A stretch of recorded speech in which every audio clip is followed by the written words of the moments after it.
Buckle up, sports fanatics. This is the Sports Chasers Podcast, your HQ for in-depth sports talk. Join host Kevin L. Warren and crew as they dissect the hottest stories, ignite debates, and bring you closer to the action. From locker room whispers to expert takes, we cover it all. It's game time, so strap in and grab a drink. The Sports Chasers Podcast starts right now. Hey, what's up, everybody? What's going on, everybody? It's another edition of the Sports Chasers Podcast coming to you. We're not live, man, but this is a taped event here.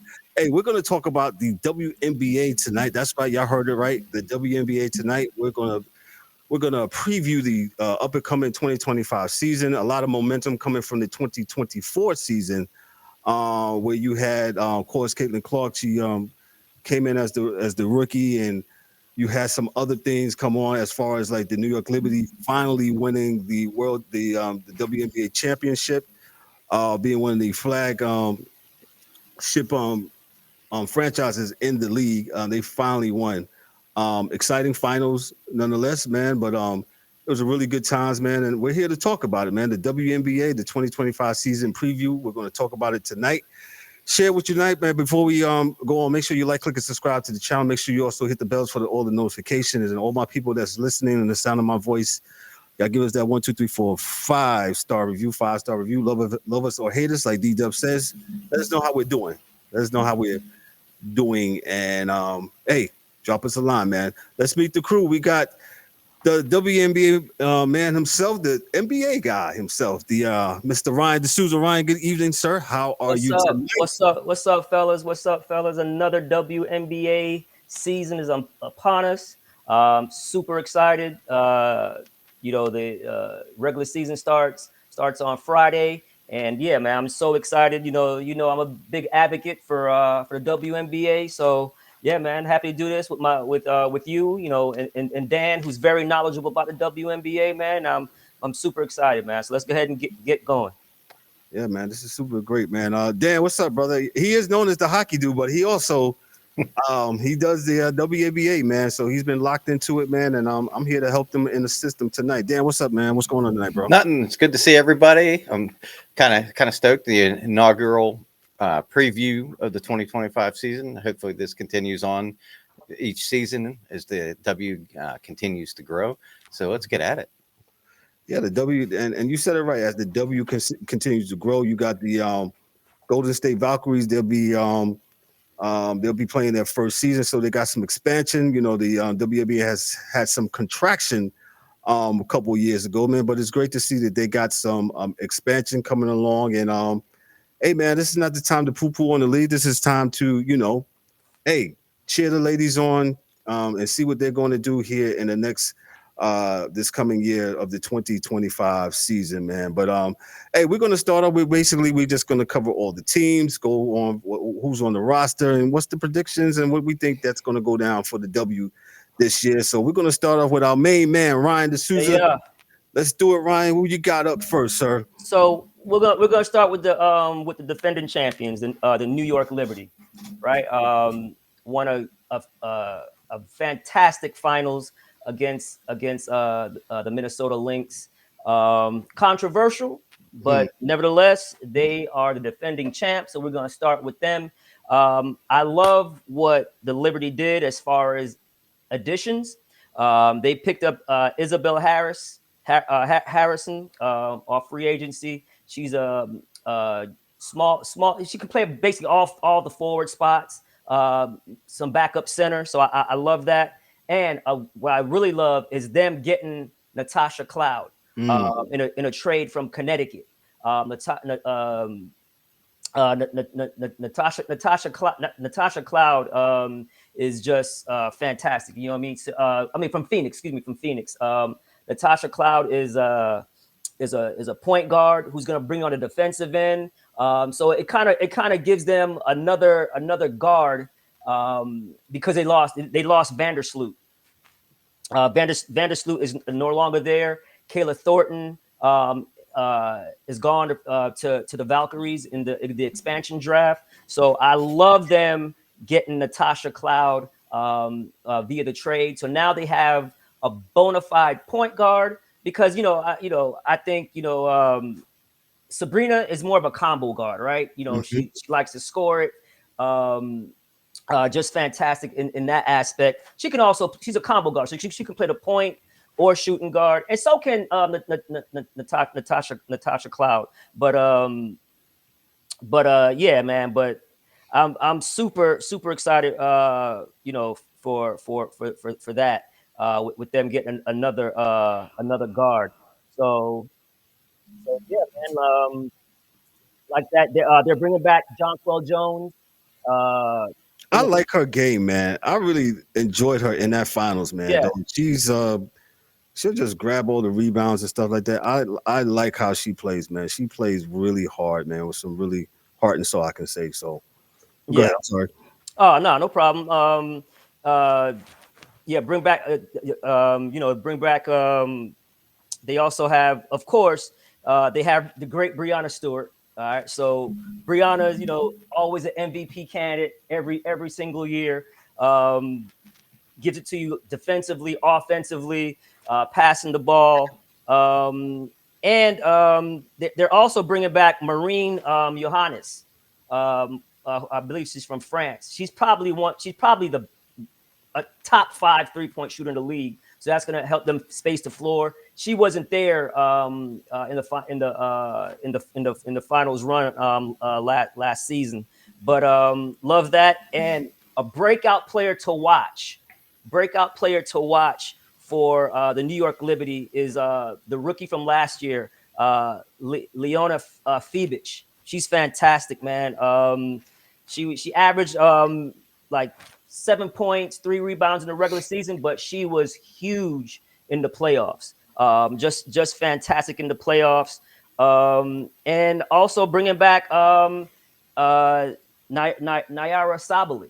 Sabali probably was the one who changed the game for them in Game 5 in the finals. She arguably was their best player. I mean, she did it all for the Liberty, all over the boards, getting deflections, getting steals. She was just all over the place. Man, she was great, man. Yeah, she was fantastic. So it's so they didn't really do too much. They brought back certain players, but they did add Natasha Cloud, which I think is just I think that's she's like perfect for that system because she'll be able to play off of Jonquel, play off of Stewie, play off of Sabrina, and she can hit the three. And like I said, she's a dog defensively, right? And they're gonna need Natasha because Benijah Laney Hamilton, she's gonna be out for most of the season because of she'll probably come back near the end of the season. She's gonna be out due to injury. So Jonquel Jones, the Breanna Stewart, Sabrina Ionescu, the big three is there, and I love Fibic, man. I think she's gonna have a breakout season. She might, to me, is like a most improved player candidate because I really think she's that good, man. She's really good. So Leonie Fibic, watch out for her. But that in a nutshell, man, that's pretty much it. Oh, and I love them getting Rebecca Gardner. She came into the league a couple of years ago as an older rookie. Guard. She can flat out shoot. She moves well without the basketball. She cuts. She's constant motion. She finds the ball. She gets into the passing lane. So they're pretty stacked, man. They're probably going to be the favorites to win it again. They're not going to be my favorites. I'll announce that later at the end of the show. But in a nutshell, that's what I got for the Liberty, man. They're stacked. But again, getting Natasha Cloud was just a huge deal for me. I think that puts them, still in the upper echelon. I know we're always going to be in the upper echelon of teams, the top 3 teams. But that just, because when you win a championship, right, you want to bring the core back, but you still want to add something and get get better. So so swapping out Vandersloot, who's a great point guard, but you can tell, she had a lot of tread on the tires, man. She looked kind of, old during the season. She was going through a lot of off-season issues with her. But basically replacing Vandersloot with Natasha Cloud is just at their stages of their career and age is just a huge upgrade. So yeah, so that's what I got, man. So for the Liberty. All right, you got the Atlanta Dream. Who you got there? Who you got there for Atlanta Dream? What's going on with the Dream? All right, man. So with the Atlanta Dream, all right. I love what the Atlanta Dream did. So their free agents were bigs. They got Brittany Griner, all right, and Brittany Griner, huge deal. They also brought in the other center. Oh my God, got a little blank right there, but but getting Brittany Griner, just tough. They I love what they did as well. So let me go to their roster really quick. But starting off the season, their starting point guard Jordan Canada injured her knee. I don't know how long she's going to be out. They said at least 2 weeks to start the season. They have Ryan Howard, who's a beast. Ryan Howard. So that's probably their best player. But let me pull up their their roster so I can go through Atlanta Dream.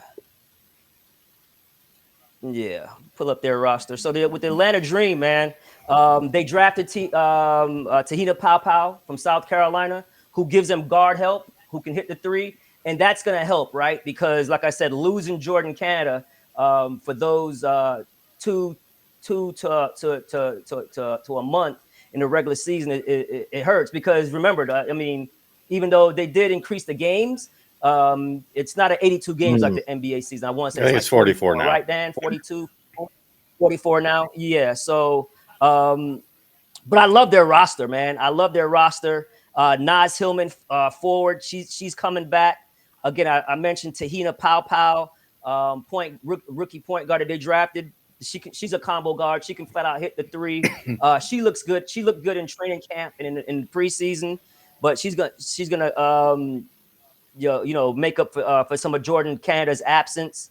Again, they're all-star, all world guard Ryan Howard. She's tremendous as well. So I love that. And they're very deep.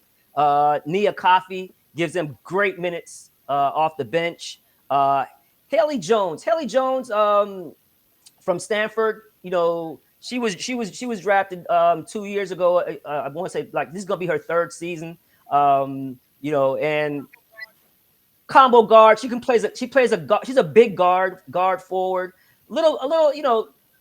Her career started off slow. I expected more from Haley, but hopefully, like I said, she's gonna get the opportunity to get more playing time with the injury to Jordan Canada. Alicia Gray is probably their second best player. I love them getting Alicia Gray. They already had Alicia Gray, but just love Alicia Gray. She's just high energy. She's the one who won the skills competition, and she won MVP of the All-Star game. So Alicia Gray is just a bucket, and she plays with high energy. And Brianna Jones is who I mentioned that they also signed along with Brittany Griner. So they have like a twin tower type dynamic, right? With Brianna Jones, power forward, played for Connecticut, went to numerous conference finals, even championship, went there. So I love them with the, that's just gonna add another dimension to the Atlanta team with Brianna Jones and Brittany Griner. And like I go to Atlanta a lot, and the Atlanta fan base, they really support the dream. It's a great atmosphere playing in that arena. So yeah, man. So I definitely love. They're one of my dark horses to make the playoffs.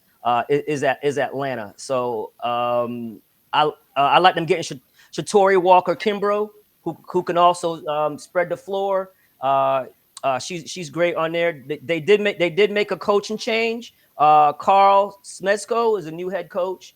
So they might start off. Hopefully, they might start off a little slow. Like I said, new coach. Then you lose your starting point guard for the first 2 weeks. So look for them to be start off around like 500 maybe, but look for them when they get fully healthy and get acclimated with the new coach. Look for them in the second half of the season at the after the All-Star break, sort of what like Indiana did right after the All-Star break when they kind of went on a run. Look for them to do that. I love this team. I love this team. I love Atlanta. I'm happy when you give us the rundown, Kevin, that Atlanta was one of the teams that you gave me, because I'm really high on them. Love Ryan Howard. She's a stud. I mean, she's right there as far as like scoring wise. She's right there with everybody. Now, when she gets her complete game on the defensive end, pick up her assist. Just be more versatile. Have a more versatile game. She can be in the running for MVP sooner than later. So I love Ryan Howard's game. So they're stacked, man. They're stacked. So I'm interested to see who's going to start at the point guard spot.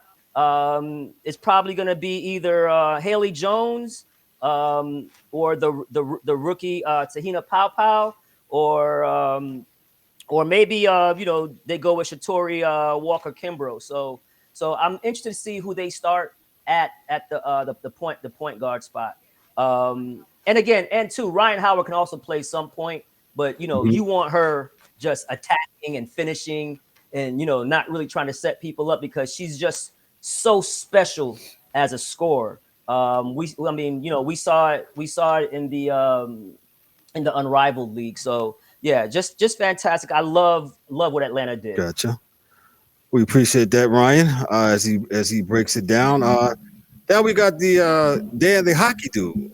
That's right. That's not a misnomer. It's not a typo. Yes, our resident hockey guy. Yes, he knows hockey, but he also loves and knows the NBA, WNBA. And Dan has the Indiana Fever that's up next as I take Atlanta down here. What you got for us, Dan, when it comes to the Fever? The Fever look like they are stacked themselves, man. Well, before we get into the Fever, I want to piggyback just a hair on what Ryan was saying. I watched Papa play against Indiana. Was the last game that they played, and she played really well defensively. She going back and forth with Clark on the threes. So they got a good one in Pau, and it wouldn't surprise me if they start her at point guard, because she's very good. Yeah, that's a good call. But to getting to the Indiana Fever, they finished last year 20-20. They made the playoffs, and they got bounced in the first round by the Connecticut Sun. But their biggest problem was lack of defense and a lack of experience. So I'm going to preface this by I'm going to mention the returning players, then everybody else is brand new.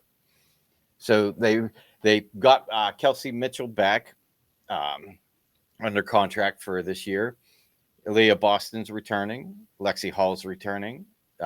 Damaris Dantas is returning, and Caitlin Clark is returning. So they got their young, core players, 4 players all locked in for this year. And then the new front office, new coach, Stephanie White's the new coach. They made it a mission. They're going to go get experience, and they're going to get defensive sound players. That being said, they picked up Natasha Howard.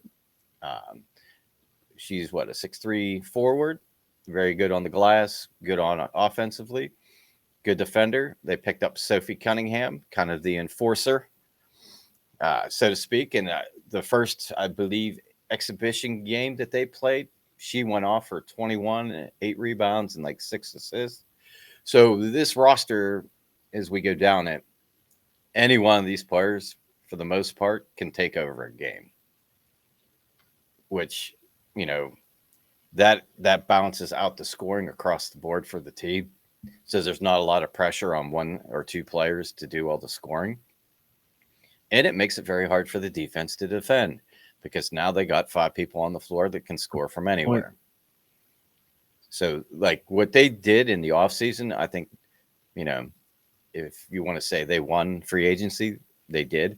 Now, they got Sophie in a trade, but most of these other ones were all going to be free agent signings.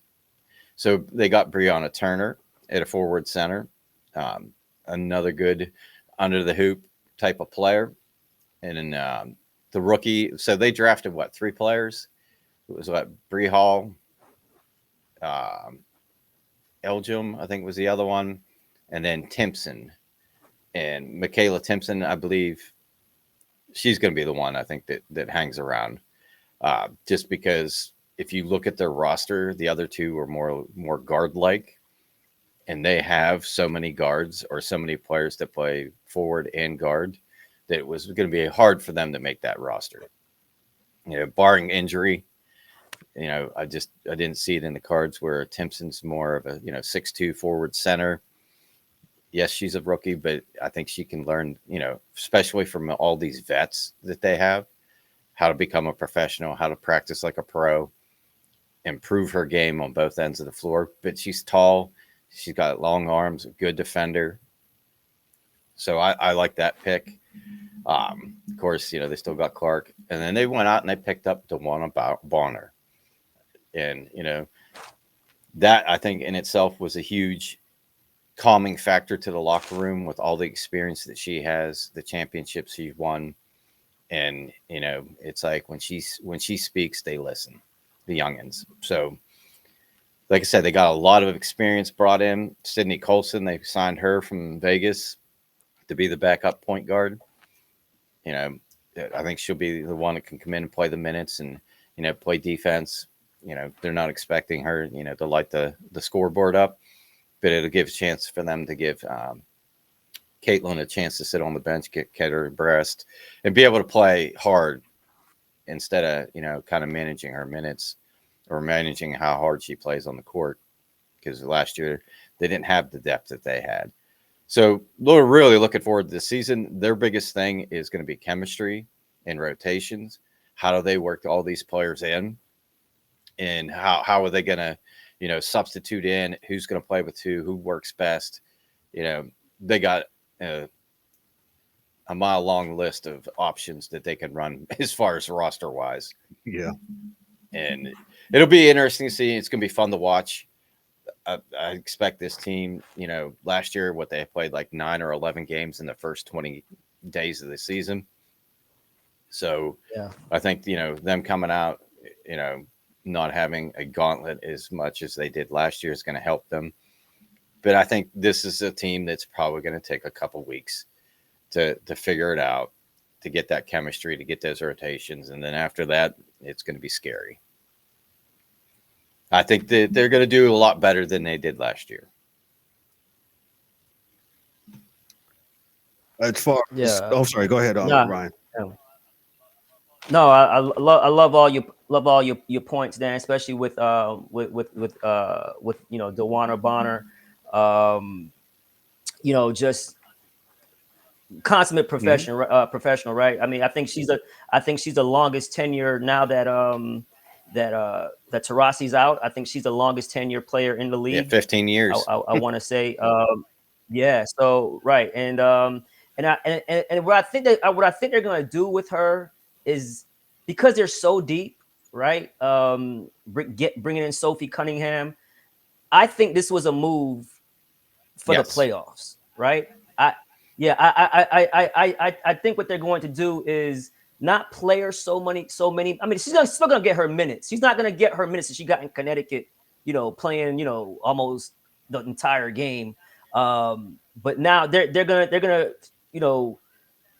trim her minutes down, keep her fresh, And then I mean, and she's a big bucket getter, and to play off of off of Caitlin, she's gonna get wide open shots, man. She's gonna get wide open shots. So, and yeah, it's just a good fit, man.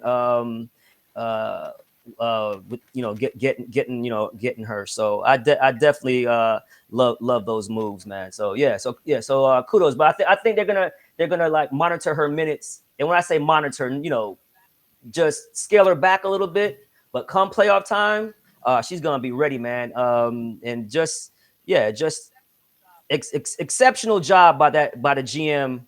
Getting those. And players. I think too, like that's going to be the common theme with this team across the board is a lot of these players were the stars for their teams and played a lot. Where they're not going to, if things go the way they plan it to go, that a lot of them aren't going to have to play the minutes as much as they did. They'll be able to keep them all fresh because you look at like that's an all-star roster. Yeah, I mean, Natasha Howard running. It's break. crazy. Yeah, like when I saw them picking up all these people, I was like, if they could figure out how to play together and be selfless and be team oriented, which I from all the interviews, like I've watched like training camp. I forget what the guy's name is, but he does like a day 8 of training camp, and it's basically some of the practices and then the media interviews afterwards. And to a team, that's the common theme is. We're here to win. We're going to have to make sacrifices, all of us, for the common good of the team, and keep the noise out of the locker room and have a good culture in the locker room. And as much there was to be made last season with Bonner and the Fever, that was a lot of BS and made up stuff. Because that's not the case at all. Because you could see the way that those two interact, that they really get along. It's media. It's just media. It's just competition. Making more of it. More of it's media and and like we always say, man, when those girls get between the lines, man, they're competing. Just look at Sophie. Listen, Sophie's one of my favorite players. She's super cute, but and she's not the most physical. She's not a physical imposing player, but she's like an enforcer. Like she does all the dirty work. Literally every time Sophie Cunningham plays, she has a shiner or gets a black eye or she's just somebody that every team would love to have, man. So she so plays I'm very hard. excited. She plays hard and she can hit that. She can shoot that thing. She can straight up shoot it, and she just plays with confidence, man.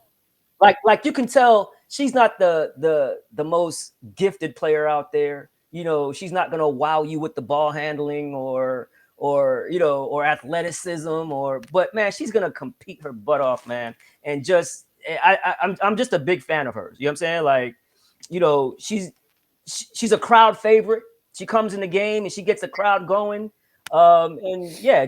She's just a special role player. What I found kind of humorous was that I saw a Twitter post from the Fever that they have like a concert T-shirt, and it's basically all their road games, and like they do on a concert T-shirt, they put the little banner across it that says "sold out," and they moved a ton of games on the road to NBA arenas. They're playing at the United Center. They're playing where Dallas Stars are playing right now in Dallas. American Airlines Arena. Yeah, American Airlines. And I think they moved Chicago, or not Chicago, but was it Atlanta or Washington? One of them they moved to a bigger arena. And I think Atlanta too. Yeah. But that's kind of what's fun about this league.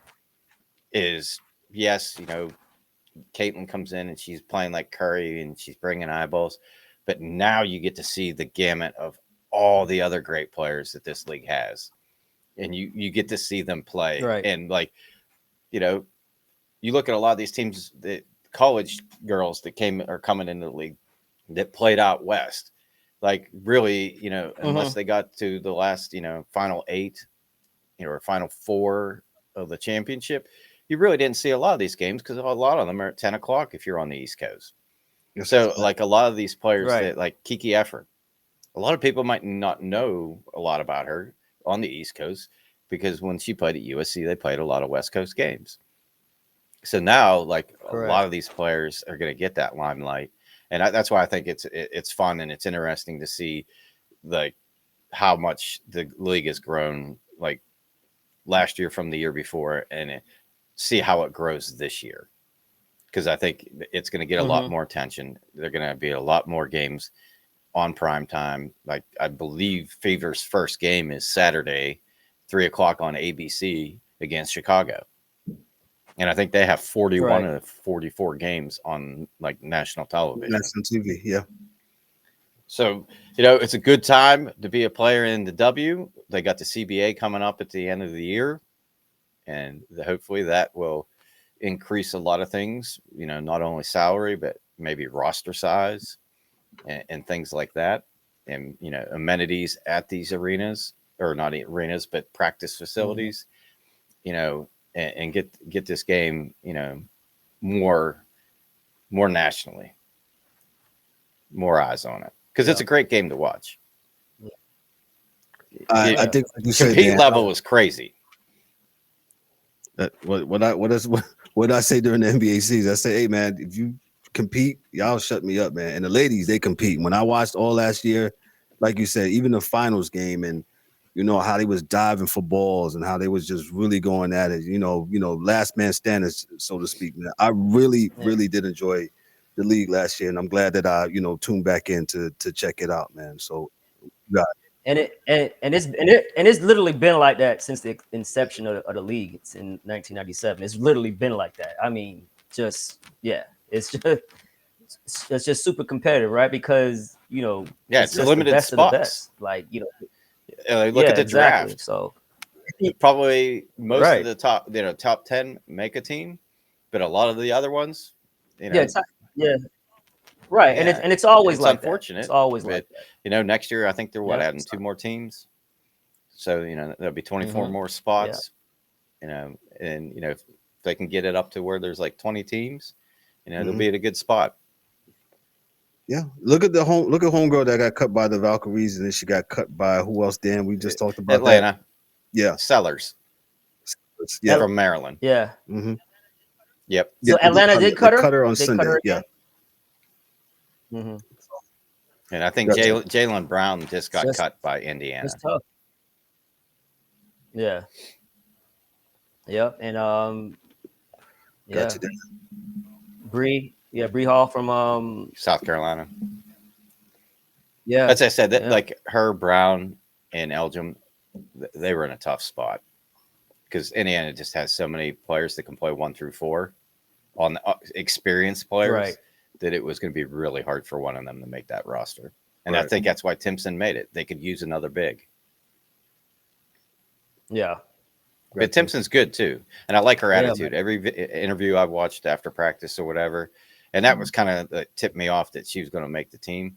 Not only in preseason games was she getting rotations with the starters, but they were making her available for media. And you really did, like they had the actual media day where they talked to everybody. But the other days, she was one that, would pop up now and then where you didn't really see the other ones. Yeah. I just can't wait for Saturday. I mean, that's ABC. That's the in Fever Indiana, in Sky, right? And that place is going to be bouncing. Yeah, that's gonna be fun. Then who you got next? I believe it's Chicago. What a follow up. See, Ryan. Right. See, Ryan. You were saying, "Hey, I'm glad you gave me Atlanta." See, he set me up. Yeah, he set you up, right? Yeah, that's awesome. But that's awesome. Getting into Chicago, I like what they did. They got a new coach, Tyler Marsh. Teaspoon wasn't coaching and winning, and they made an executive decision to put in somebody else. And really, looking at their stuff, I was looking at their draft. They picked Savinka, I think it is Sivka from Slovenia. I don't know that she's going to play this year for them though. They also picked up Haley Van Lith. That's a great pickup. Love that. I mean, she's 5'9", but she can play the point. She got a great shot. She can get to the cup. She's going to, make it easier for some of the other players on the floor with being able to penetrate the lane and kick it out. They still have, Elizabeth Williams. They picked her up. They got Mariah Jefferson. Of course, they got Angel Reese. They got Ariel Atkins, which I thought was a great pickup. Almost 15 points a game. And then they got Rebecca Allen still. Camila Cardoza. This is an interesting one to me because if they can get the Slovenia girl, Sivka, over there, she's 6'4", Reese is 6'3", and then you got Cardoza 6'7". Like they got some bigs, and you can teach shooting, you can teach passing, you can teach defense, you can teach offense, right? You can't teach height. Can't teach height. I mean, that's right. Just God given. And I know Cardozo had a little bit of an injury bug at the beginning of the season last year, so she didn't get to play a whole lot. Yeah. But I did get to watch a little bit of Chicago's game against Minnesota the other day. And I think she's back to being close to being 100% or 100%. And I think that's going to really change the dynamic of that team because now you got somebody that can play on the block, has some moves under the hoop, very good at finishing from underneath the hoop, good rebounder. And then, like I said, you throw her out there with Reese. If they miss, unless it goes to the other team right away, there's a good chance they're getting that ball. So they're formidable. Yeah. It'll be interesting to see how the coach works those two around each other, what kind of scheme and what the offense is going to look like. But defensively, I think they're going to be incredible because it's going to be hard to score with both of them. Yeah. And then they brought in Kia Nurse. I thought that was a good pickup. They got Michaela, is it Onunwere? Sorry if I messed your name up. They drafted the girl from young lady from Notre Dame, Maddie Westfeld. She's a 6'3" forward also. They picked up, as you mentioned earlier, good point guard for the Liberty, Courtney Vandersloot. Mm-hmm. And then, she'll fit in there well. Like a lot of experience. She can help mold some of these younger players that they're bringing in. Rachel Banham is back, and she's a great shooter. She was filling it up against Minnesota the other night. They let her go, get open, and she was just knocking them down. But this is a young team. They were 13-27 last year. I think they got off the plan per se, development plan throughout the season. I'm trying to be as nice as I can about this. Putting priorities on things that shouldn't have been a priority.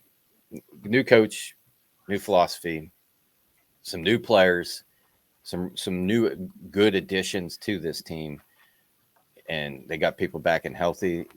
Like this could be one of those, not to jump the gun, a surprise team.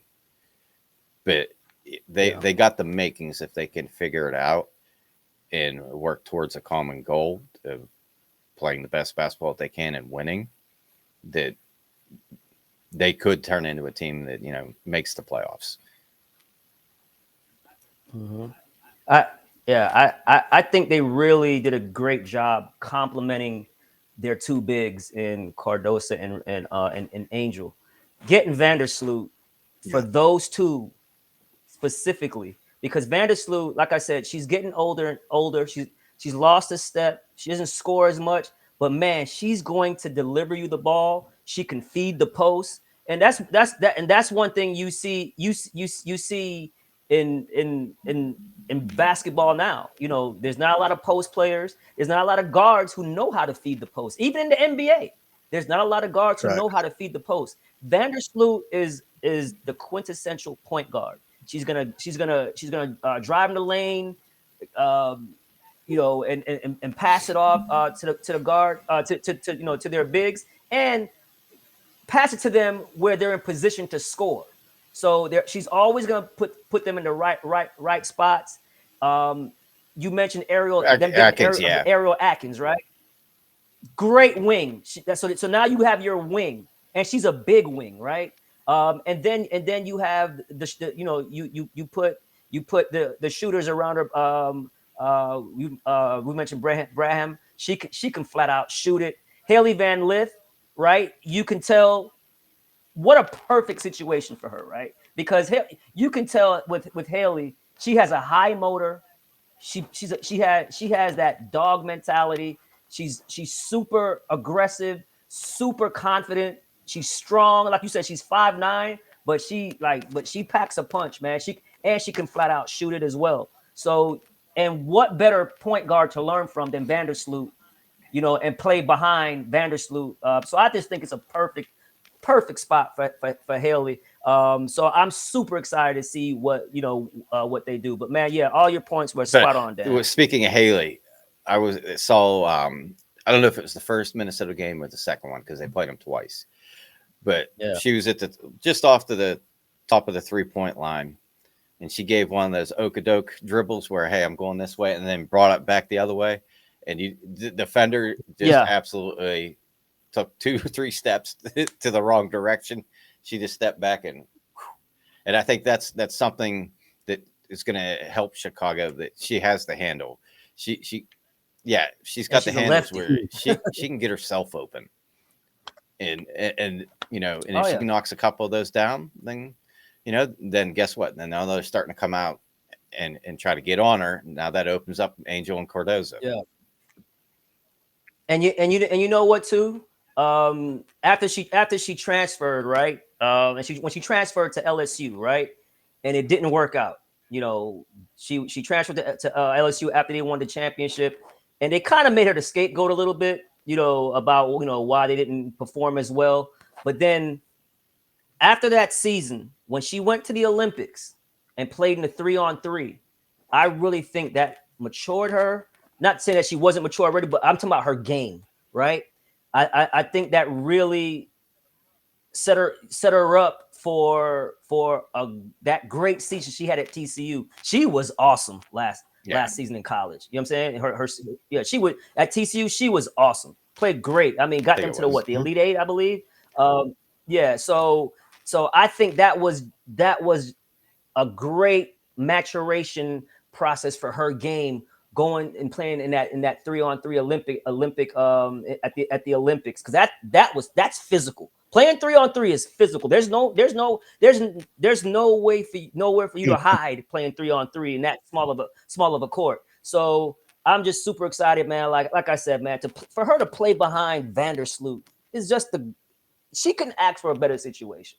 And then you have those bigs to protect her. That's what I said. I think awesome. If they can get the mindset right and get the game plan right and focus on them as a team and winning, that they can do a lot of damage this year, because they have a lot of really good players. Yeah. Gotcha. And so then you had another team. Did you have somebody else? Yeah, like I said, I think this was a setup.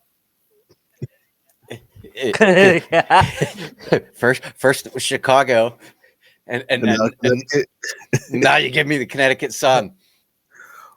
Oh, before we got on the air, we actually talked about that. It looks like they're gonna be new ownership. The guys gonna be owning the Sun, and they might be potentially, whoever knows what they might do with them as far as maybe moving the franchise.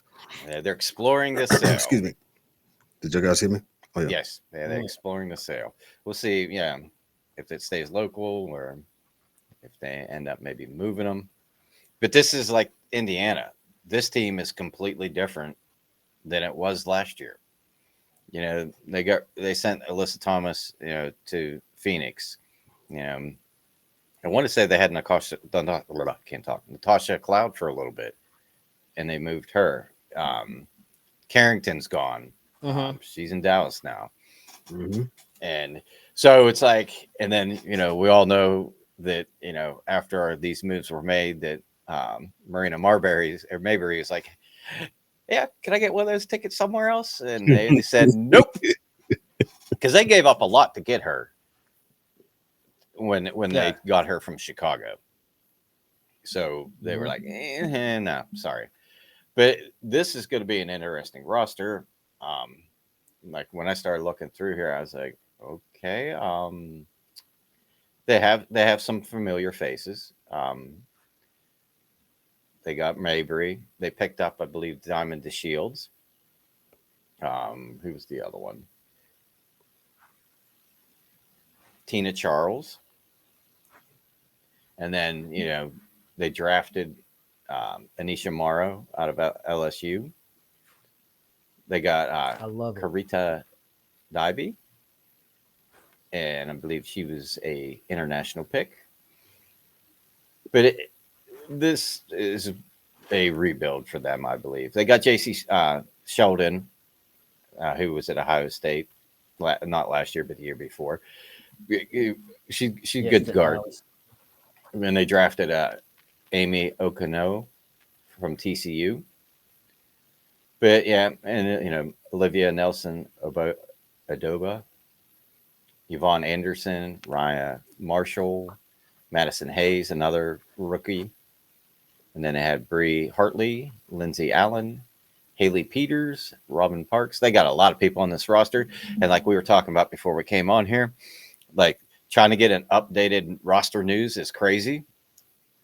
Just because it's difficult with last minute cuts and this, that, and the other, because they can only really carry 12, and there's probably 15 on this list, and none of them have the little injury bug beside them. So I'm not sure when the actual cut down day is, the last day to do it, but I'm assuming it's very soon, or if it hasn't, it already passed. This is maybe just not updated. But Stephanie White was the coach of Connecticut last year. And besides all the players, they decided to part ways, and she went to Indiana. Now they got Rashid Meznane as a new coach. So this is probably a rebuild year for them. I think they're going to have to try to figure things out. They got a lot of rookies that are on the roster right now, depending on who is retained or makes the team and doesn't. It'll be interesting to see. I hadn't got a chance to catch any of their preseason games. They just apparently Connecticut doesn't put a lot of their highlights on YouTube. So really, wow. No, I didn't see anything. But I mean, that could be also too, like, depending on how the algorithm works. You watch one or two of them, and then it starts spewing a few more in there. But I didn't see any. I'm just curious to how this team's going to do. If you look at last year in the final standings and the teams, Connecticut, they were I think 28-12.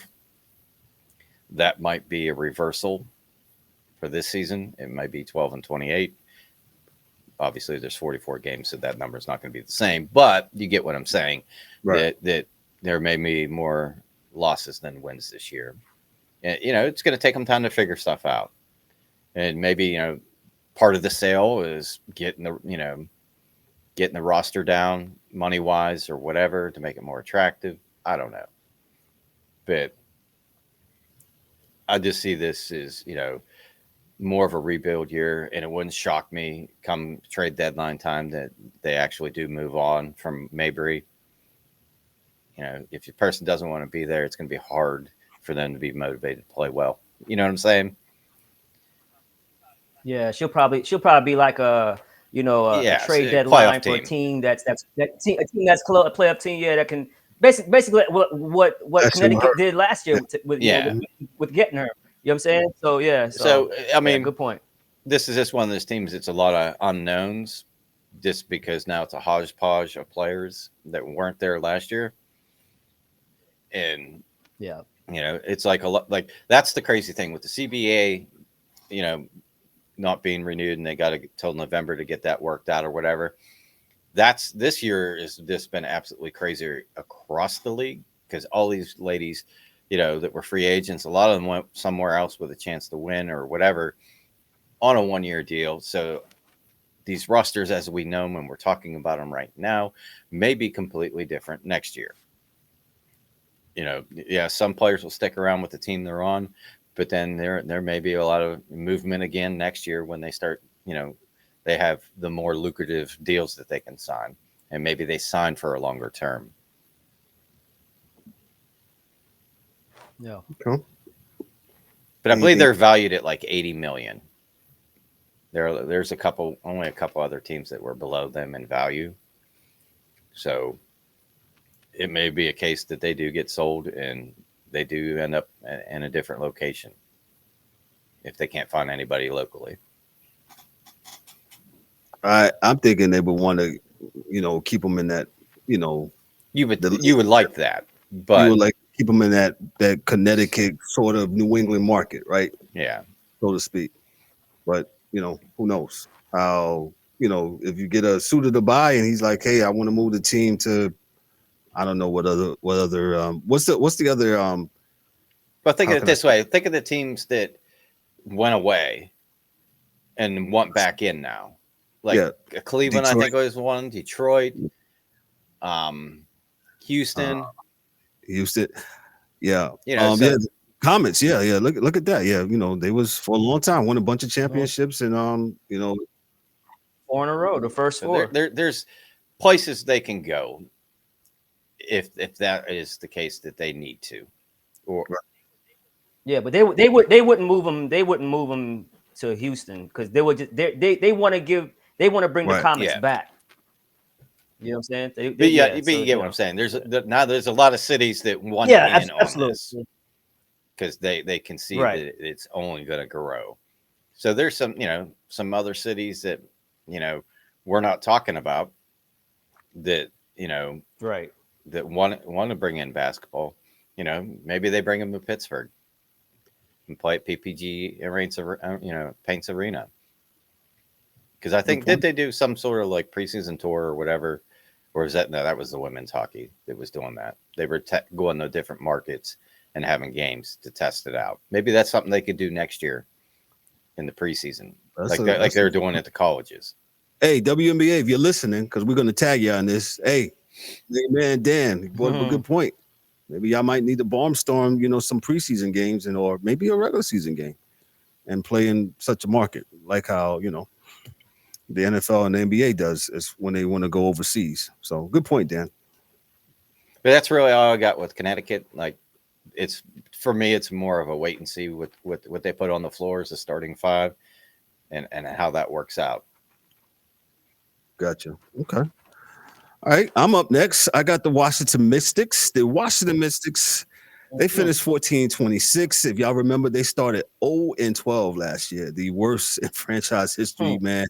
But they had some injuries to what's her name? Brittany Skies and Shakira Austin. So they got the injury bug in the beginning, so that kind of doomed their season. But they was able to move back within playoff contention and just missing the playoffs, man. So they got a new head coach. They made some organizational changes. They got general manager, they got Jamila Weidman and head coach Sydney Johnson. So they'll be the new helm there. And they I got something down here. The new offensive philosophy. They got the 8 seconds or less or the fast-paced offense. I'm going to call it the Mike D'Antoni offense. So that's the philosophy that they're pushing. They want quick ball movement, aggressive transition plays, and prioritizing 3-pointers and layups. And then some of the defensive focuses that I find that the new coach wants and the organization wants. They want to leverage the team's athleticism and some of their youth to apply pressure and create turnovers. So let's talk about some of the the players. So you got Aaliyah Edwards, she's returning. You got also Jade Melbourne and Sika. Did I pronounce the name right? Kone, right? And then Sika Kone.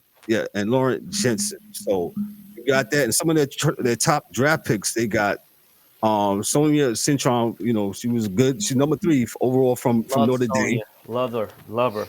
So hopefully that'll mend some fences, so to speak. Getting the Washington pointing in the right direction as far as at the point guard spot. Then you got the number 4 overall pick. Washington. They also got Kiki Efren.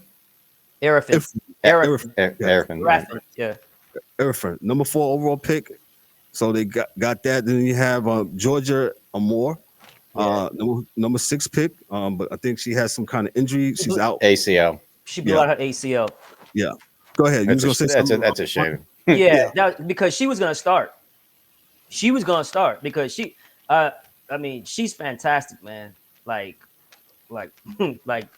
super, super good, man. Like, talking about tough, she can shoot it, man. I feel so bad for her, man. Yeah, so bad for her. Definitely, man. So she goes down. So, and then you got Olsen, and then you got Green. They're number 23 from Iowa pick, and then they got the pick from Alabama. Green's number 31. And like I said, they're pretty much trying to rebuild and go in the right direction. And so this season opener, they open against the Dream on this next Friday. And this preseason so far, they are 0-2. So that's the Washington Mystics. And had a tough season last year. 0-12, man, that's tough to recover from. And then and also too, you talk about the injury bug that hit them at the beginning of last season.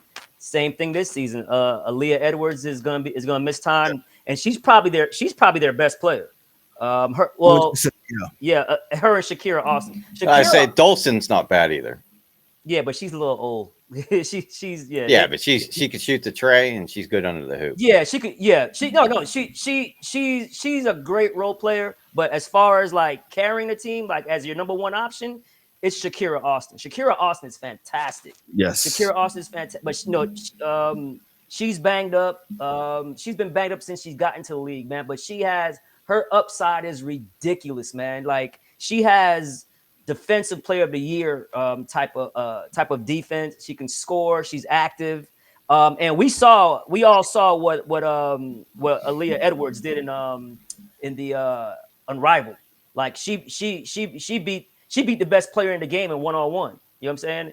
In beating Nafisa Collier, who I think is the best player in the league now. So Aaliyah Edwards was just gonna build on that, man, and she's gonna miss the start of regular season, which is tough. So they're gonna start off really, really bad. But Stephanie Dolson, like to your point, Dan, she's solid. She's solid, man. I think they call her Big Mama on the team because because she's been in the league for a while, but she can hit. Oh, she can hit. Talking about a stretch big, she can flat out shoot it from the top of the key. Oh, she's amazing. So, but yeah. So and then Kiki Erafin, you know what I'm saying? Awesome.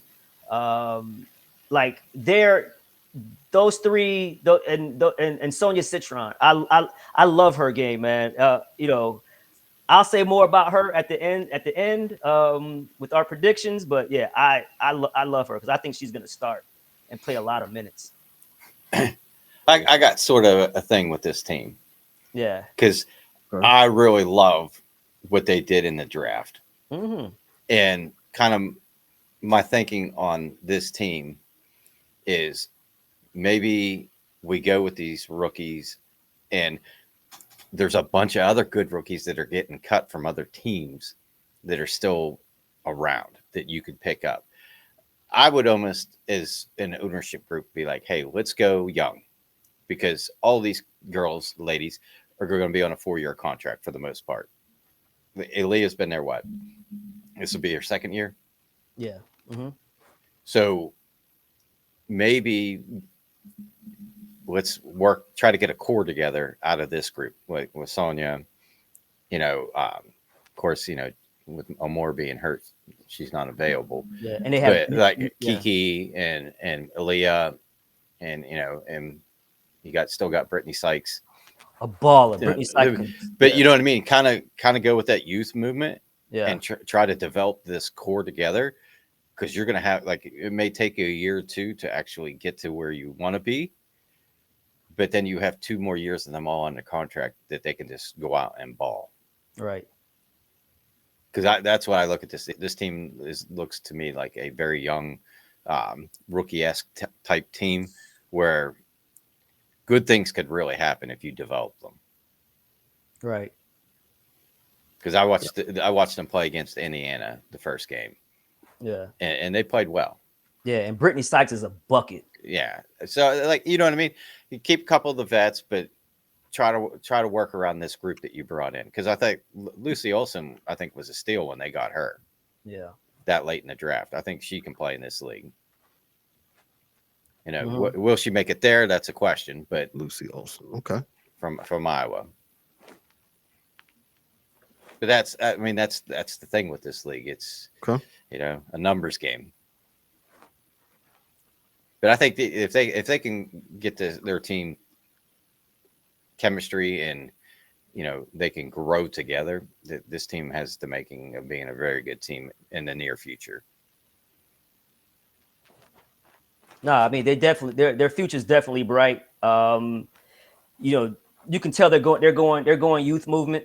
You don't draft three rookies that high. You know what I'm saying? Yeah, and not want to go to the youth movement. I think Brittany Sykes might be another player to, you know, at the trade deadline that the other teams trying to make a move for the playoffs or trying to get better at the trade deadline. She's another player that can probably get dealt to open up more playing time for the younger players. But yeah, definitely a youth movement. And I would be remiss if I didn't mention Della Don, who retired. One of my favorite players who played for the Mystics, won a championship with them. Elena Della Don, man, I mean, one of my favorite players to watch. She was just awesome, and she retired. Yep. Got you. All right.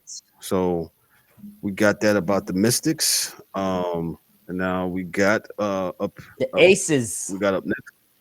Aces, Las Wings, Vegas. and Sparks. Las Vegas Aces. The Las Vegas Aces. They were looking to three-peat. Didn't make it. I don't want to say there was tension on the team, but like for me, they had too many lead guards, right? And when I mean lead guards, players who need the ball in their hand to be, you know, to be productive and successful. As far as Jackie Young, right? As far as Chelsea Gray, who was hurt, who came back hurt, but then, you know, came on at the end, especially in Unrivaled, right? So she was probably one of the best players in Unrivaled. They won the championship there. But and Kelsey Plum, right? So those three are lead guards that needs the ball in their hand. Now they won 2 championships, right? Because of the great Asia Wilson. You know, you put a bunch of guards that can shoot around Asia, you're gonna have team success. Also with the great Becky Hammond, coach. So what happened was they kind of changed the identity of their team with now let's trade, you know, Kelsey Plum, right? And let's bring in Jewel Lloyd, who's more of an off guard, a shooting guard, right? She doesn't have to have the ball in her hands per se to be effective or to feel it, and she can get hot at any time, right? She's not going to bring the ball up. She's going to be on the wing, and I thought that was a great move. You know, seeing that they had too many lead guards who want the ball in their hands, because Kelsey has to feel the ball. Kelsey's so good. Kelsey Plum is so good of getting the ball, feeling it, driving. She's one of the best drivers of the basketball in the game as far at the guard spot. So what they did was, you know, they replaced that because, one, you know, they have Chelsea Gray, they have Jackie Young, and now you bring in a legit 2-guard who now can space the floor, and probably one of the best scorers, pure scorers in the game, in Jewel Lloyd. Jewel Lloyd is just a bucket, man. Jewel Lloyd can fill it up at any time. I love that move. I love them getting Cheyenne Parker Tyus. That's another big to help Asia Wilson, and they brought back Kia Stokes, which was cool. Kia is a great role player, but she struggles offensively. But I love them getting Cheyenne Parker Tyus, because now she's gonna bang. She's gonna get easy buckets. She's an enforcer down there that's gonna help Asia. On the boards. They have a project, and I call her a project because she was coming off a knee injury, but she was one of the best players in college basketball. That's Elizabeth Kitley. Elizabeth Kitley can play. Another post player. 6'6". Yeah, Elizabeth Kitley can flat out play. She's coming back from the knee injury. So I think they're gonna bring her in slowly, but I think she's gonna contribute big time down down the stretch in the regular season. They still got Megan Gustafsson, who's another big that can stretch the floor. And I love the rookie that they drafted, man. Aaliyah Nye. She made the team. I love her, man. I think she went to Alabama, I believe. She's a guard forward. Combo can play the guard spot, the wing spot. She's tough. She guards. She defends. And she's more versatile, right? She guards and defends like Kate Martin, but she's a better scorer than Kate Martin. So I like them getting Aaliyah Nye.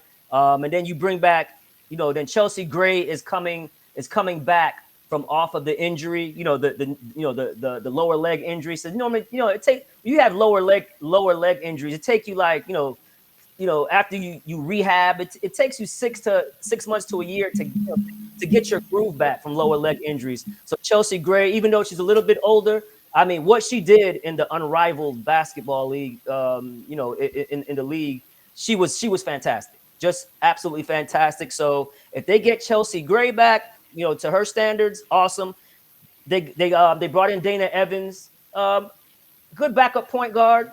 She's not going to turn the ball over. She can spell the other guards. Get them some rest. So not bad. They also brought in Tiffany Mitchell, as well, who's a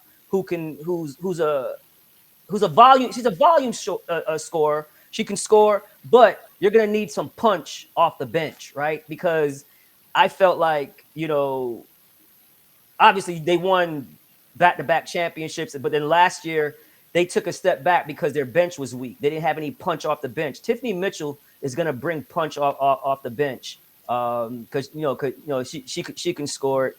And then they have Kirsten Bell, who's been around the system for a while. Like, she's a forward. She has potential, but it seems like she never could really crack the rotation.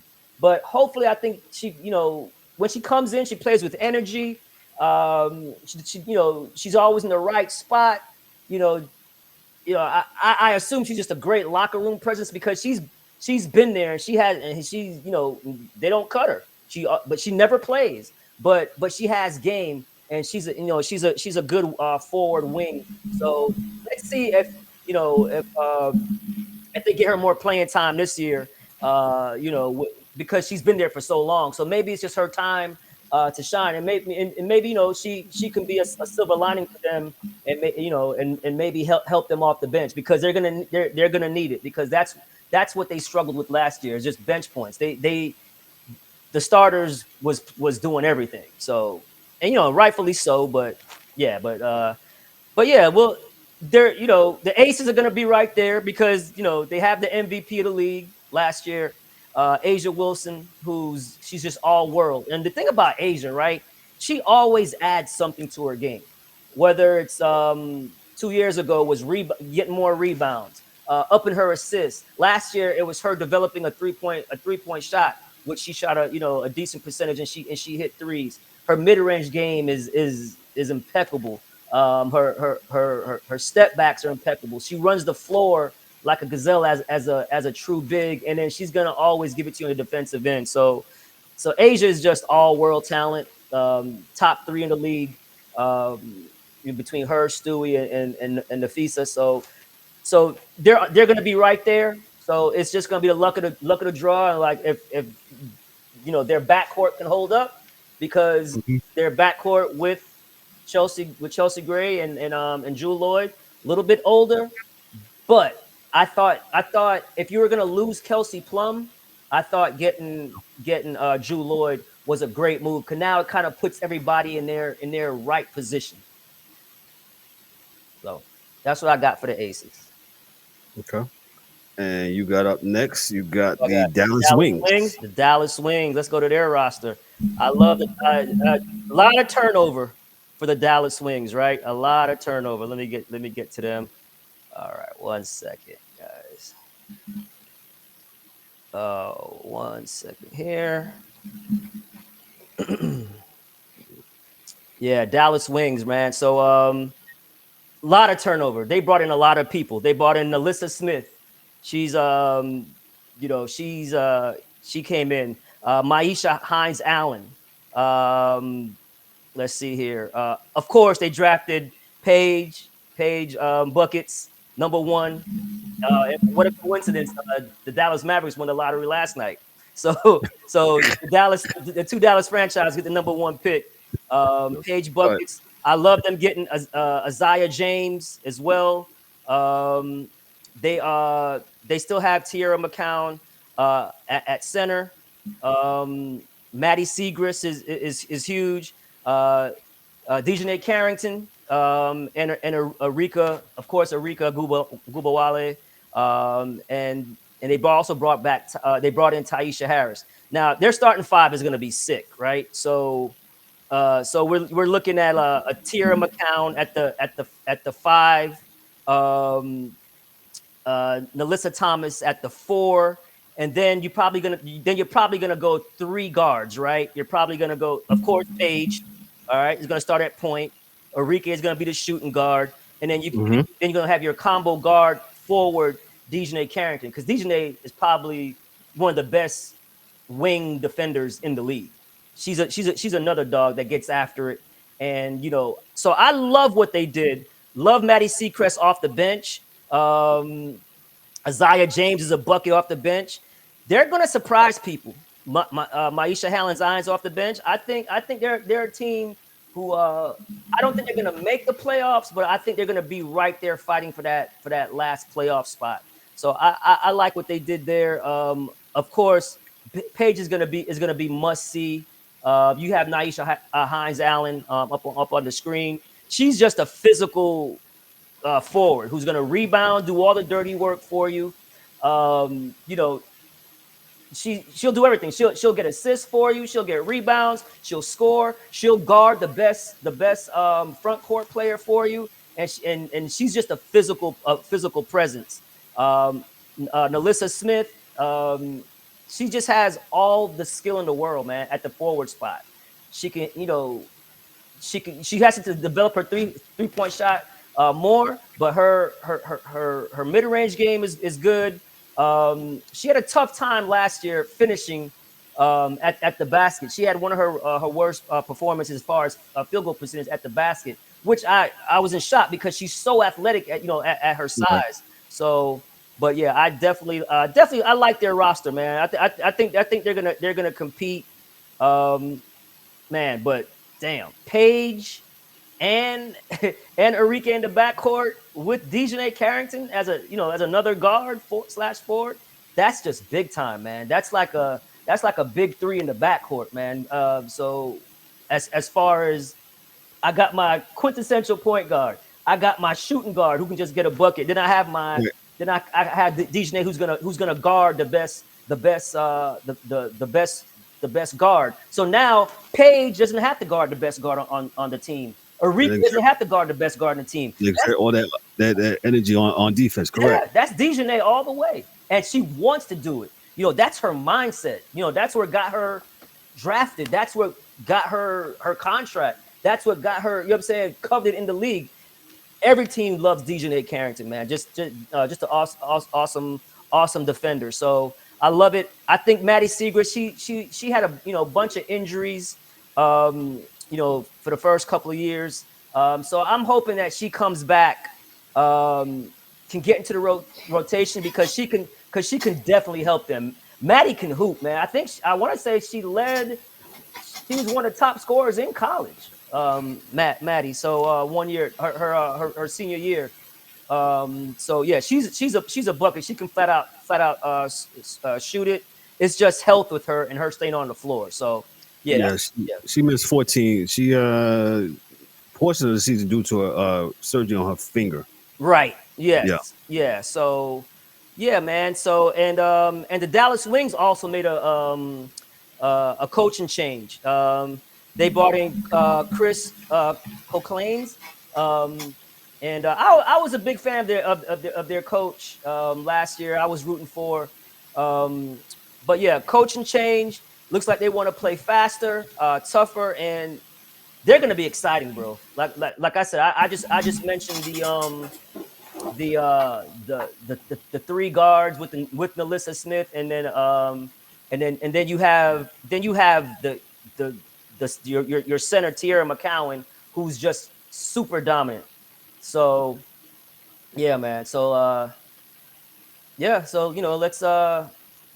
let's see what happens with them, man. I think they're gonna be right there for the playoffs. They won't make it, I don't think, but they're gonna be an exciting team to watch. Gotcha. Yeah. And your last team you have is the LA Sparks. They got some new leadership over there. They're trying to turn some things around. Yeah, let's go to the Sparks roster, man. Talk about the Sparks. So the Sparks got some talent, man. You know what I'm saying? Like, so let's see here. Los Angeles Sparks. Get them up really quick. All right. Hold on. Okay. Yeah, man. Yeah, the Sparks. Love what the Sparks did. They got Kelsey Plum. Cameron Brink is coming back. All right, so hopefully, coming back off her ACL, and it's gonna take her time. Take her time to trust that knee. Rakia Jackson, beast. She's gonna be good in her second year. Asia Stevens, they have Stevens, Derica Hamby. So they're going to make a run for the playoffs. I actually think they're going to make the playoffs, to be honest with you, if Brink can come back and give them something. And I hope she doesn't get cut. I don't think she got cut, but Sanaya Fagan from South Carolina, I think she's going to help them tremendously if she can stay on on the roster. I just think she's just a player that can help them out. I'm not sure, is Odyssey Sims still on that team? Did they still keep Odyssey Sims? I don't. She's listed at the very top. Yeah, she's listed, right? Yeah. Oh, and I also love their other rookie, Sarah Ashley Barker. She's a dog, bro. She can she can hoop. I think she's from Alabama. She played with Nye. That's on the Aces squad. That was their backcourt. I'm a ninth pick. Yep. Right. So yeah. So Azure Stevens, good forward center combination. So yeah. So let's see. They got their head coach is Lynn Roberts. So they brought in Mercedes Russell, another center that can help them. They got a deep squad, man. It's gonna be tough. Ray Burrell, who can flat out shoot, but Kelsey Plum is gonna have a monster year, like a monster year. Like, I'm not saying she's gonna be an MVP stratosphere, but she's definitely gonna be an all-star.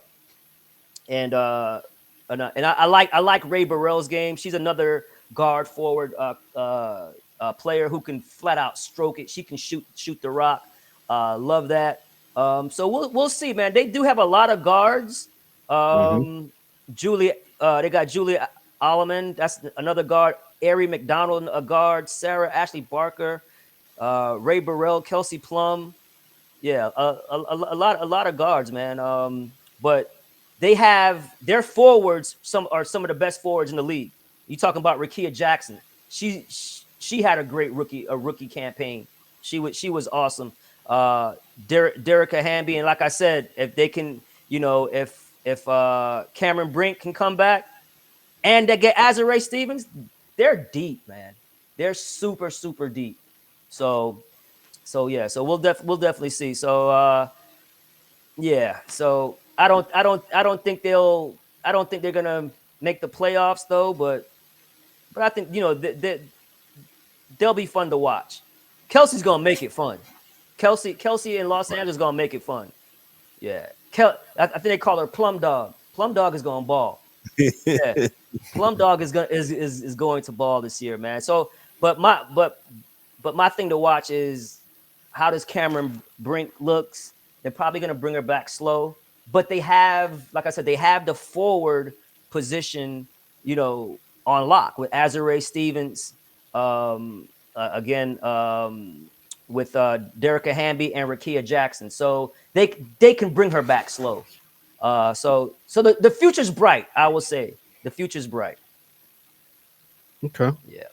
That's all you got for the Sparks. So it's my turn as I go to the Phoenix Mercury. The Phoenix Mercury, as I bring up my notes here, the Mercury, they finished 1921 and 2024 under new head coach Nate Tibbetts and general manager Nick Urin.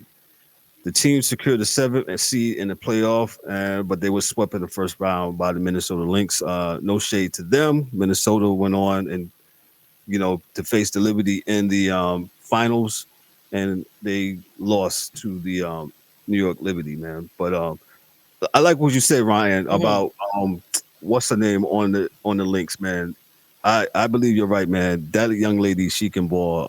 Kalia, she absolutely. I think she's the best player in the league. She can hoop. She won. She won. I think she won Defensive Player of the Year last year, right? Yeah. Yeah, and her offensive game has gotten so much better. Like she literally has no weakness, none. And I literally thought she got robbed. She should be holding the championship right now. So yeah.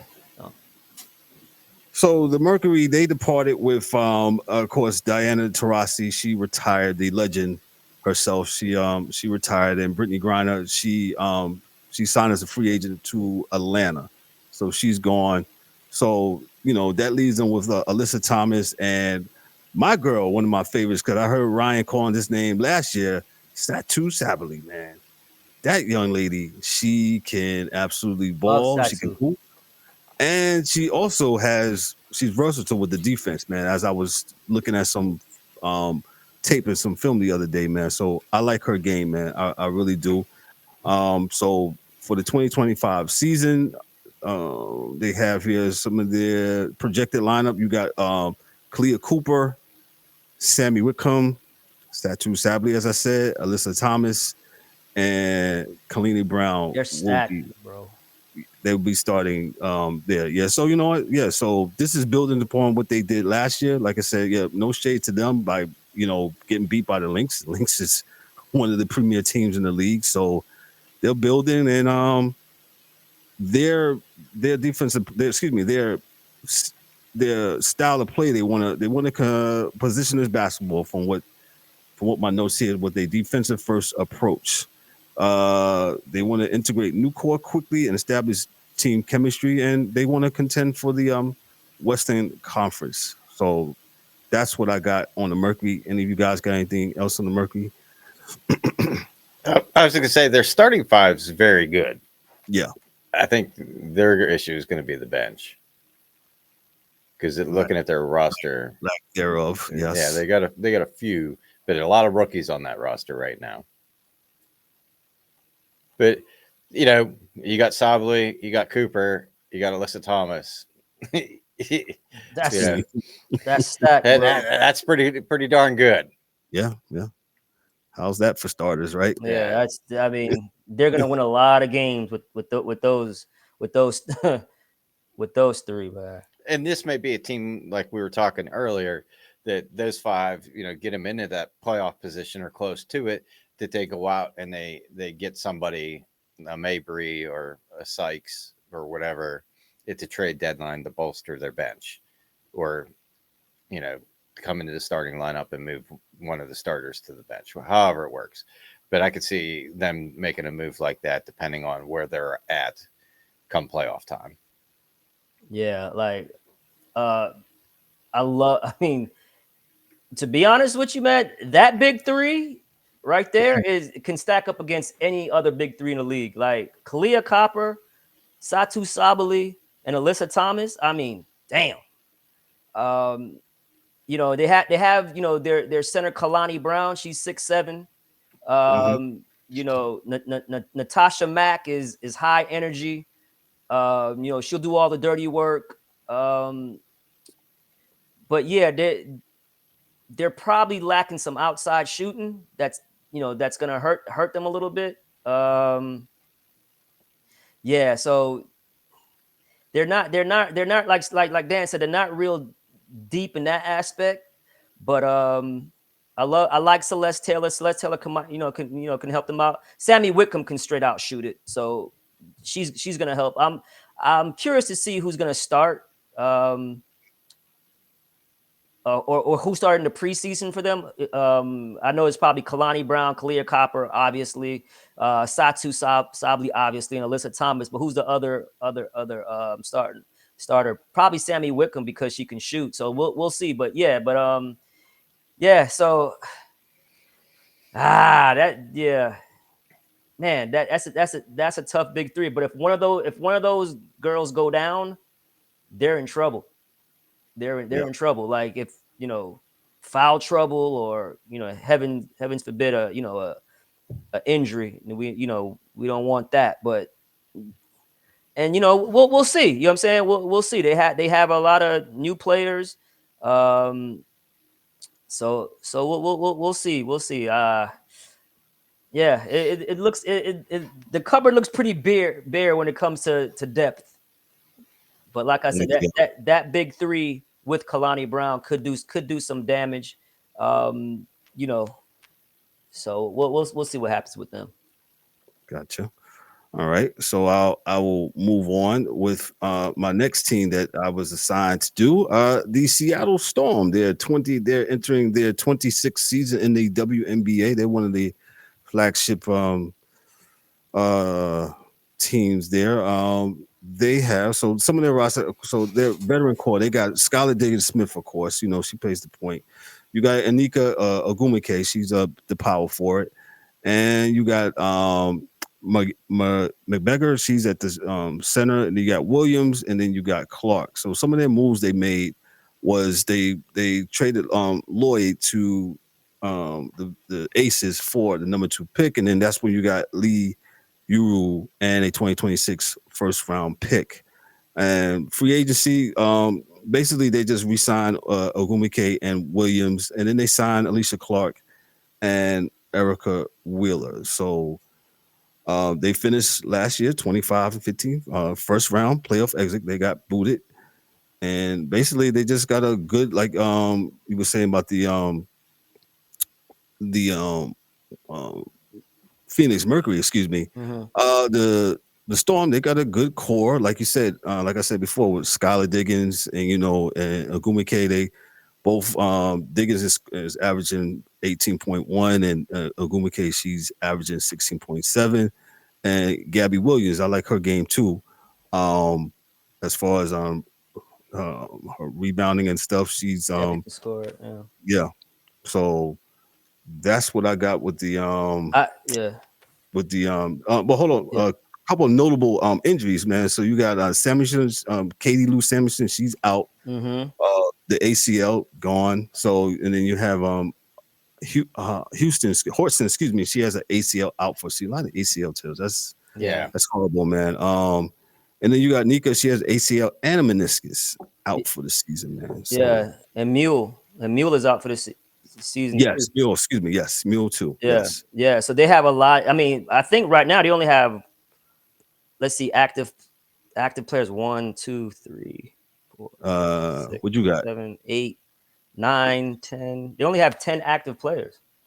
Yeah. Yeah. So and and and to be honest with you, if Paige, if Paige is not in this, wasn't in the draft, their rookie who they're drafted is probably the best player in the draft. And Dominique Malunga, she's just, I mean, she can dunk with ease. I don't know if you ever saw her highlights. She was dunking with ease at 16.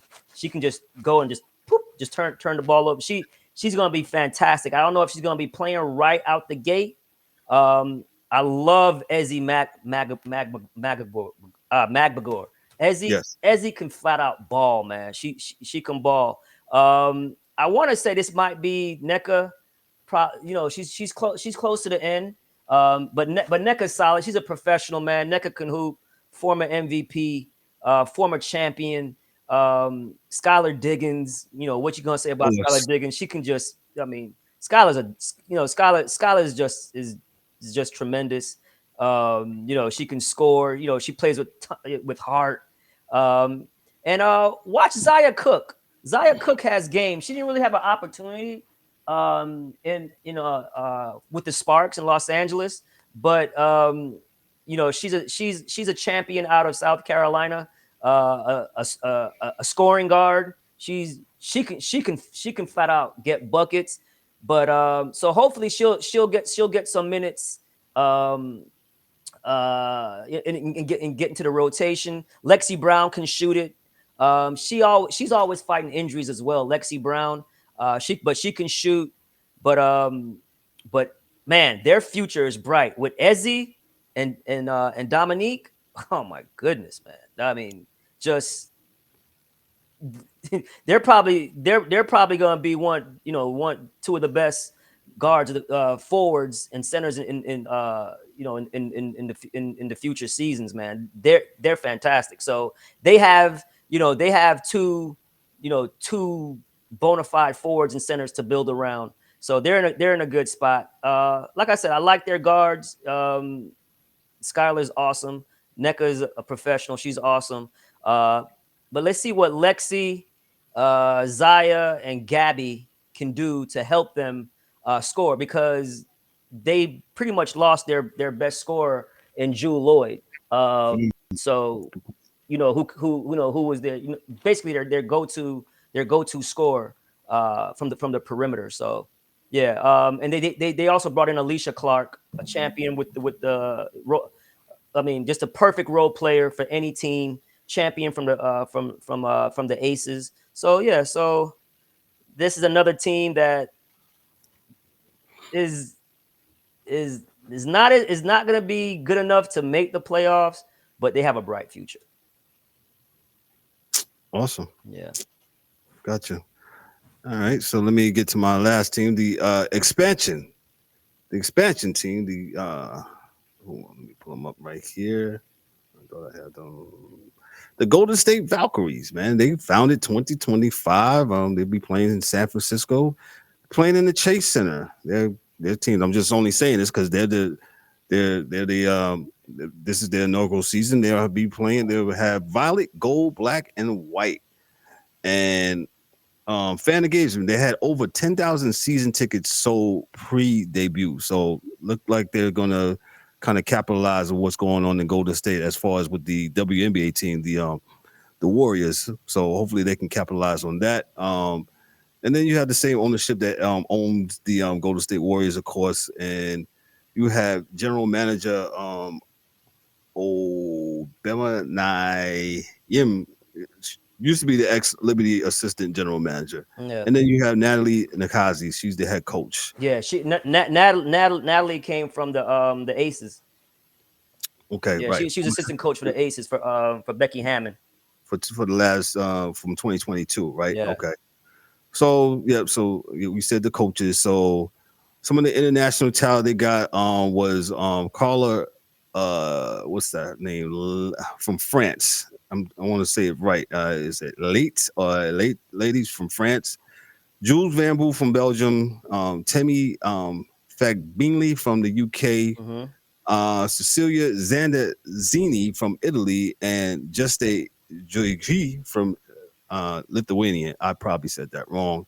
I'm sorry. Just they and some of their notable draft picks. They had well, I just said it. Just they Joyce was the 5th overall pick here in the 2025 draft, and then they had Caitlin Chen, Yeah. the 3rd round 2025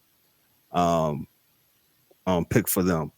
Some of the performances, they won their first preseason game against Phoenix, and they're still trying to develop some on-court cohesion. Of course, it's an expansion team, so they're gonna win some, and they probably lose some more than win some. And that's how I didn't have the rosters pulled up here. If somebody, I'll help myself here. They got Tiffany Hayes from Yeah, they got Tiffany Hayes, Billings, Kate Martin, Van Loo, Veronica Burton. They're gonna struggle big time, man. They're gonna struggle big time. One player who I do like, who has a bright future in this league, if she gets the opportunity, and if she was with the Atlanta Dream for the last 2 years, Letitia Amir here. She played for South Carolina, won championships with Don Staley in South Carolina. Like, she's just super, super like athletic and like a Swiss Army knife. She can do it all. But she never played. But she also never got cut neither. You know what I'm saying? Like, so that tells you something. In the WNBA, if you don't play, but you're still on a team, that means you're good, man. It's just that some value to them. Yeah, like, because they're not gonna pay you and not play you. And not play you. So her going to an expansion team, man, I hope she starts, man. Like, I really do, because Letitia Mihir can really play, man. Like I said, she can do it all, man. Her versatility is her strength. Like plays great defense. A good motor. She's a little thin, as far as her stature goes, but she's wiry, she's tall, she's long, can defend. She's good around the mid range. Athletic, can get putbacks, and so I like her. Kayla Thornton coming from the champion Liberty. That was a big loss for them. Kayla's going to help them. Stephanie Talbot's going to help them a little bit. Tiffany Hayes, remember, Tiffany Hayes was retired, right? And she came out of retirement last year to try to help the Aces three-peat. But then she got picked up, and Kate Martin. Let's see what Kate Martin does. I just think Kate Martin's just a nice role player. Like, I mean, if you have to go into a game thinking that Kate Martin's gonna like score tons of points, that's just not her game. She's a glue player. She's gonna do all the dirty work. She's not gonna she's not gonna hurt you, right? Kate Martin's not gonna hurt you when she's on the court. She's gonna do everything right, but as far as trying to lean on her to make plays or to score, that's just not her game. She's gonna play off of people and do the dirty work for them. So we'll see. They're going to have a tough season, and hopefully they can get the number 1 pick, because I think they're going to be somewhere around around there. So yeah, the Caitlin Chen draft, when they drafted her, I was kind of I didn't know about that. Like, I was shocked that Caitlin Chen got drafted, to be honest with you. But let's see. I mean, she was in the Ivy League, and then she went to UConn and helped and started along with Paige in the backcourt, and she played well. So and it got her drafted. So good for her, man. I'm rooting for her. But I'm watching, like I said, Letitia Amir here for the Valkyries. I think she could end up being their best player if she gets the minutes and she's consistent with it. Right. Okay. That's the Golden State Valkyries. We have one more team before we get on out of here. And with a couple of predictions. We got Dan. He has the Minnesota Lynx. As we talked about them. Love this one. I love it. 30-10 last year, runner up, should have won, but it is what it is. But this team, is a lot like it was last year. Mm-hmm. It's loaded. Yeah, you got Courtney Williams at the point, then you got Collier underneath. We got Kayla McBride. What was the other young lady's name? Carlton. Mm-hmm. You got Hyman to come in for backup. Off the bench. They drafted a couple rookies. Albie Griffin from Connecticut, and then they drafted Anastasia Kosu from Russia, and was it Miriam Badin from France? But this team is, they got Carly Samuelson too, Katie Lou's sister. Yeah, she can shoot it. She can flat out shoot it. This team is deep. They're going to be right back where they were, like in the New championship. York, New York, Minnesota. This is, going to be two of your better teams all year. Collier's it. She is. I know she's it. Yeah, we'll talk about MVP, but from what I watched of her play last year and watched her in Unrivaled, she's the best ladies player right now. But this is going to be a repeat of last year. They should make it back to the championship. I agree, Dan. And they had a couple interesting. They picked up Grace Berger it played at Indiana from the Fever, and she went to college in Indiana. And I think she really didn't get a shot to show what she can do. I think maybe she get a chance to grow a little bit. Coming in and getting some minutes on this team. To spell some of the starters. But yeah, there ain't a whole lot to say about this team. This team's very, very, very good. Yeah. Last year. One thing I do want to make comment on is so one of their high draft picks from 2 years ago, Diamond Miller. She was hurt for most of the season, and she tried to come back during the playoff run, but she just wasn't ready. So that's kind of like them getting a free agent in a sense. It's a wild card. Yeah, because Diamond Miller was starting. She was starting alongside Natasha Cloud, and she was her rookie season, and she was balling. And then she got hurt, and last year she just couldn't get the leg right. She tried to come back, but she just wasn't right. So if Diamond Miller can come back to form, that's going to make them even better. And another thing I want to point out is their center Juhas from UConn, their rookie that they drafted last year from UConn. She's out for the season. She's not going to play this season. So that's a big hit for them because she was good for them. But that's going to open the door for Alyssa Peely, all right, who's a forward, can score down low. She's going to get more minutes now. She's going to be her second year. But again, this team just has, to me, and this is no shot to Asia, no shot to Stewie. Natasha Cloud is the best player in the WNBA, man. She's just the best player in the WNBA. Like, to me, she has no weakness. She can handle the ball like a guard. She can make plays for others. She can start the offense. She can finish the offense. She's just I just think the world of her. I know I said last year she was my favorite player to watch. And like I just think she's all world, man. She's all world. So I mean, might have to get a Minnesota Lynx hat. I just love her, man. I just love her game, man. Like I might be your Christmas present, right?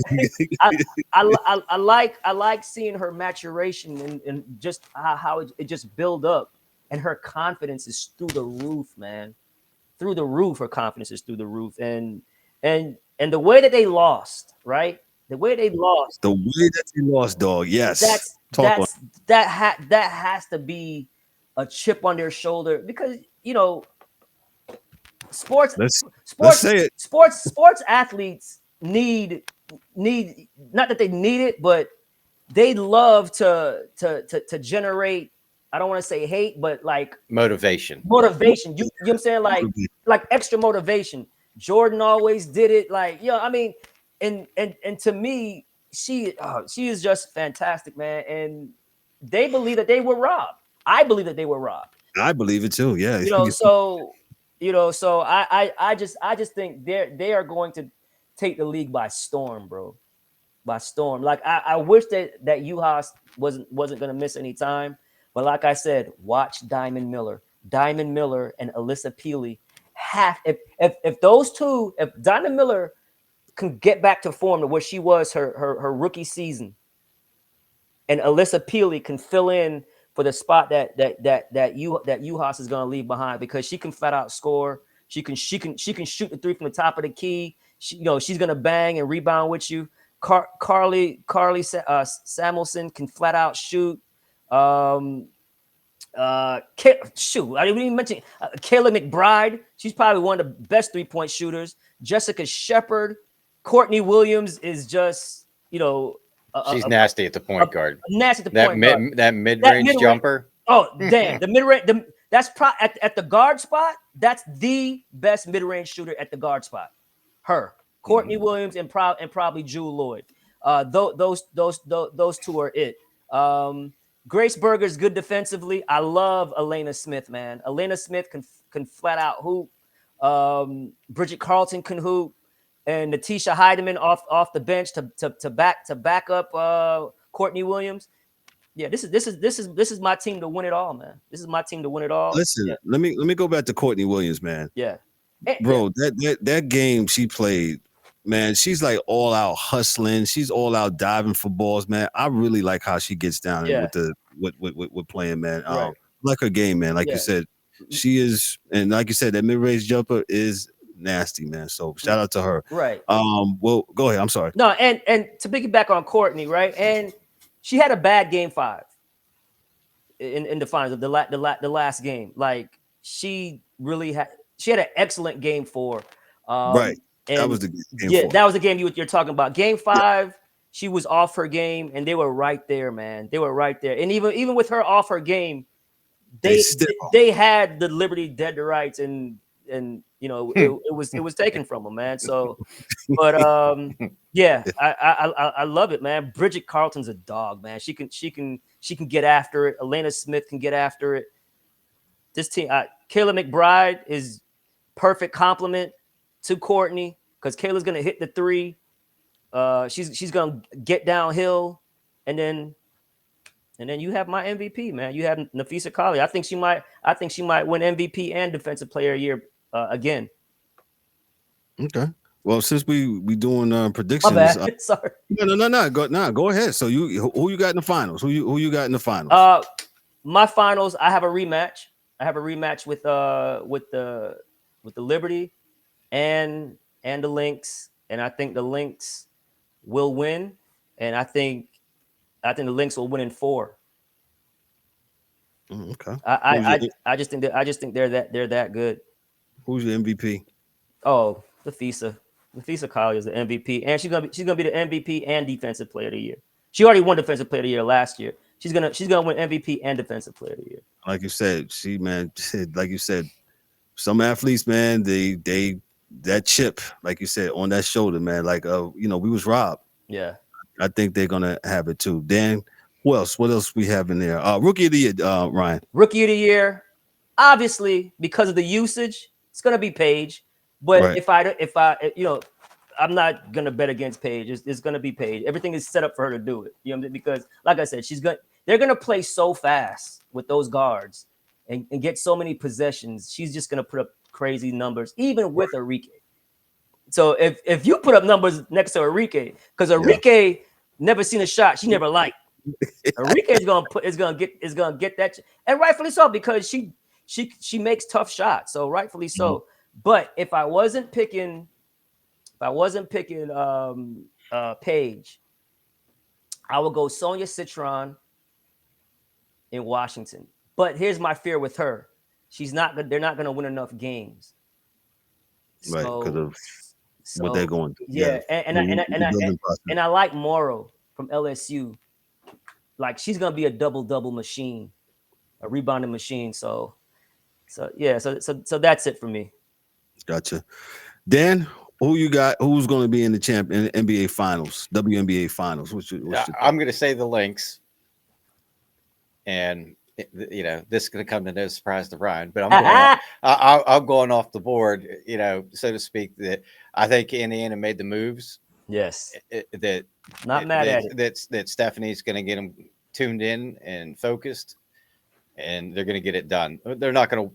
I think Minnesota's going to win it, but I think they're going to make it there and get that taste. And we'll see. If not, I mean, New York's a very good choice too. Yeah. But I went chalk. You know what I'm saying? I went chalk. Yeah, so I think Minnesota wins it all against Indiana. Yeah, I'm not mad at it. So Indiana would probably take out New York. New York. Yeah. So semifinals, depending on the on the seedings and stuff. Yeah.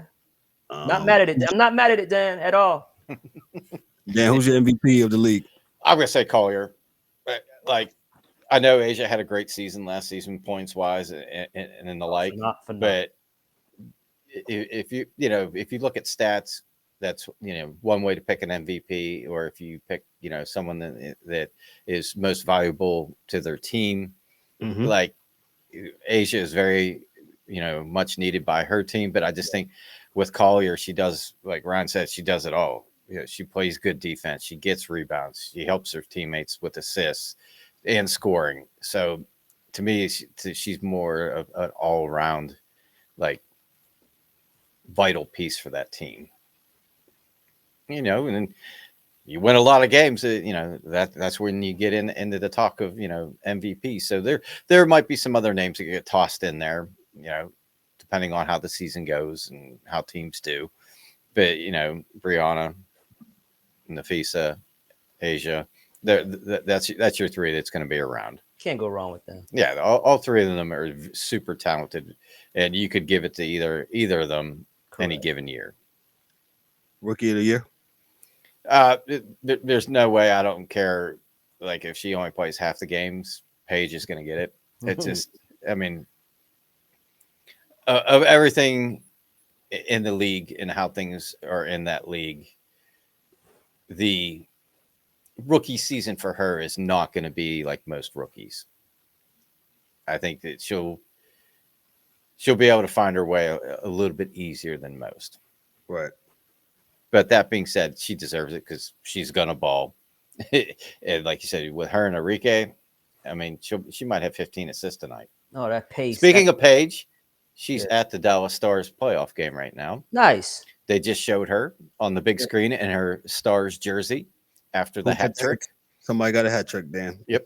So it's funny we're talking about her, and boop, she popped up on the TV screen. AI at its finest. Yeah. But yeah, I think she'll win it, and I think Citron is also a good choice. But like we were talking, like MVP, it's kind of the same thing. If you're on a team that's not winning, it seems that factors into it. You know what I mean? Because I think, like, last year you had Rickea Jackson. Wasn't that her rookie year? Mm-hmm. And she was at almost 15 points a game average. Yeah. As a rookie on the Sparks team that wasn't very good. Did you hear anything about her in the rookie conversation?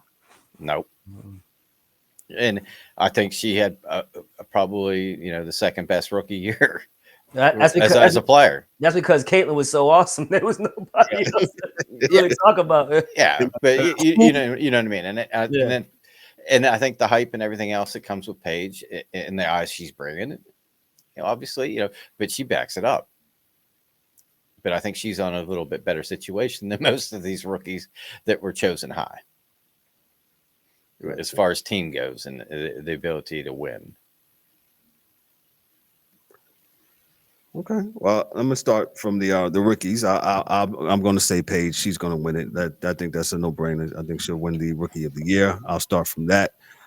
The MVP of the league. I'm with you guys, man. Kaya, man, she can flat out hoop, man, and I think she's on a mission this year to prove otherwise, and she's not going to finish until she stops. So to finish it out, I think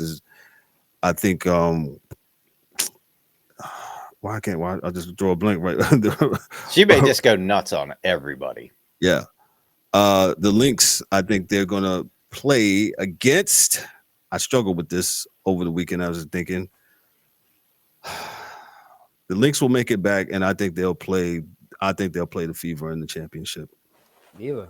I think that the Fever will knock off the Liberty in like the semifinals or the conference or whatever. Well, they don't have conference finals, but the semifinals before getting to the finals, man. And yeah, and I think she's going to win because they should have absolutely won it last year. And we can talk about it, whatever, you know, the commissioner having the Statue of Liberty dress on that Dan points. He said, yo, man, what kind of dress she got on, man? I was like, I guess she just, you know, wanted to have a Statue of Liberty dress on. But I think Minnesota is right for the picking and winning the I think they win the WNBA Tyler and Kyle should be the league MVP and probably be the MVP of the WNBA finals, man. So listen, we said we was gonna do an hour and we sat up here for damn near 2 hours, man. But I'm glad this was great, man. This was really great. I said to the guy, I said, yo, we're gonna try to do this in an hour. And when I was talking, I said, this is not gonna be no. I just chuckled to myself when you said that at the beginning. I'm like, all right, no way now. The two of us with you are gonna only talk for an hour.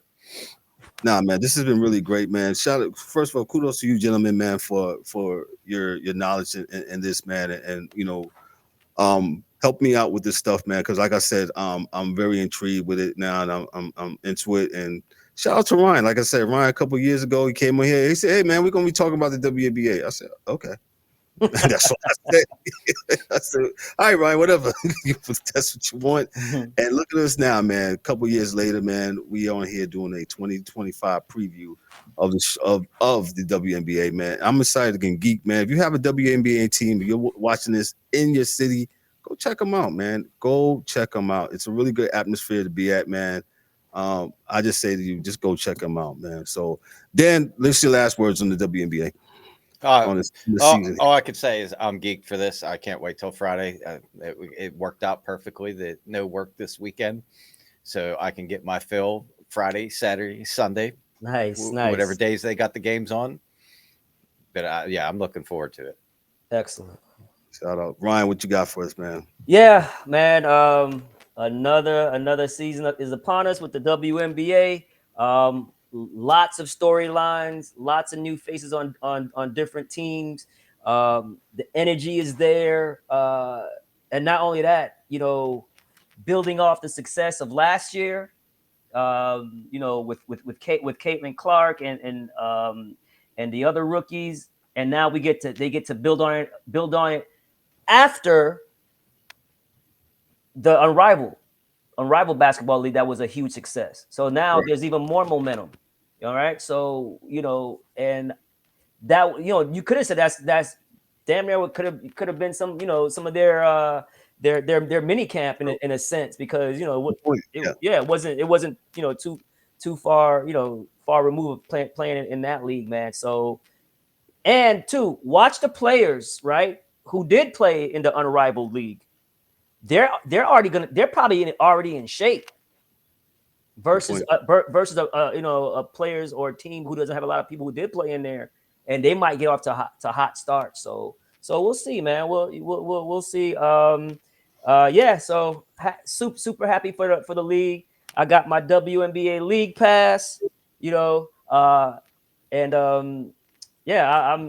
super excited for it. Oh, and sign up your WNBA fantasy team, because the league, the like I said, the season starts on Friday. We have the show on Thursday, so I didn't want to do the draft. So the draft is tomorrow. If we can all get the teams together and then draft. If you can't make it, just set your pre-write your teams. We'll make sure Dan gets Caitlin Clark, and then we'll be all good to go. I ain't playing if I don't. All right. I gotta fix it to make Dan get Caitlin Clark. Yeah, but it's good. Yeah. So man, just listen, man. Thank you, man. I'm just happy to be, you know, to talk WNBA with you guys, man. And like I said, I just support them so much, and I just love watching them play. And And I'm happy you guys got on board with it, man, and we can just keep highlighting the great game and highlighting these ladies, man. They're fantastic. 100%, man. And you know, just talk about what's on the court, man. All the other stuff, man, that'll take care of itself, man. Yeah. So I'm really happy for this, man. So listen, we're gonna get out of here. On behalf of myself, I'm Kevin O'Warren, for Ryan DeSouza and Dan. I don't know. Well, can we call him the hockey dude on here? We call him the W dude here, man.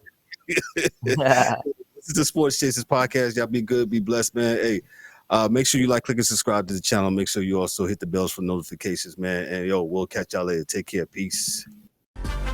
That's a wrap for today's episode of the Sports Chasers podcast. Don't forget to subscribe on YouTube and your favorite podcast platforms, and connect with us on all social media channels for exclusive content and updates. We'd also love for you to join the conversation, share your thoughts, and become part of the Sports Chasers community. And remember to tune in next time for some more real sports talk. Until then, stay frosty.